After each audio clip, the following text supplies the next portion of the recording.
Hello guys, ഞാൻ ഇന്ന് സംസാരിക്കാൻ വന്നത് നമ്മുടെ സാജിനെ പറ്റിയാണ്. എനിക്ക് പറയാനുള്ളത് പൊതുവെ അവൾക്ക് ഒരു വീടില്ല അല്ലേ.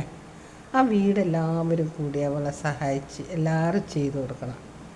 5 കുട്ടികളുണ്ട്. ആ കുട്ടികളെ വളർത്തിയെടുക്കാൻ എത്ര പാടുണ്ടല്ലേ, ഒരുപാട് പാടില്ലേ. അപ്പം നമ്മൾ ചെയ്യുന്നത് എന്തെന്നാ, പ്രവർത്തിക്കുന്നത് എന്തെന്നാ നമുക്ക് പോലും അറിയാൻ പറ്റില്ല. കാരണം അങ്ങനത്തെ ഒരു അവസ്ഥയിലാണ് നമ്മൾ പോയിക്കൊണ്ടിരിക്കുന്നത്. ഇന്ന് ഒരു കുട്ടീനെ വളർത്താൻ 2 കുട്ടീനെ വളർത്താൻ ഇത്രയും പ്രയാസപ്പെടുന്ന ആൾക്കാരുണ്ടല്ലേ. ഭാര്യ ഭർത്താവിൻ്റെ സപ്പോർട്ട് ഉണ്ടായിട്ടും ഇതൊരു സപ്പോർട്ടും ഇല്ലാണ്ടല്ലേ അവൾ വളർത്തിയെടുക്കുന്ന കുട്ടികളെ അല്ലേ. അതിൻ്റേതായ വിഷമങ്ങൾ ഉണ്ടാവില്ലേ ഇല്ലേ. അപ്പം നമ്മളെ അവസ്ഥകൾ ചിന്തിക്കുക. കാരണം നമുക്കൊരു വീടില്ലെങ്കിലും നമുക്ക് ഭക്ഷണം ഇല്ലെങ്കിലും ഉള്ള അവസ്ഥകൾ ചിന്തിക്കുക. അതുകൊണ്ട് സാജിന എല്ലാവരും സഹായിക്കണം എന്ന് എൻ്റെ അഭിപ്രായമുള്ളത്. പിന്നെ ഒരുപാട് നെഗറ്റീവൊക്കെ കണ്ടിട്ടുണ്ട്.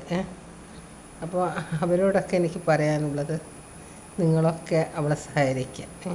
നെഗറ്റീവ് അങ്ങ് മാറ്റി അവളെ സഹായിക്കുക. പിന്നെ നമുക്ക് ഒരുപാട് ടെൻഷൻ വന്നാൽ എന്തെന്നാ സംസാരിക്കുന്നത്, എന്തെന്നാ പറയുന്നത് നമുക്ക് തന്നെ തിരിയില്ല. അങ്ങനെയുള്ളൊരവസ്ഥയിലാണ് നമ്മളുണ്ടാകുക. അതുകൊണ്ട് നിങ്ങളോടൊക്കെ എനിക്ക് ഒരു റിക്വസ്റ്റാണ്, ഷാജിക്ക് ഒരു വീട് എല്ലാവരും കൂടി സഹകരിച്ച് കൊടുക്കുക. Okay, by.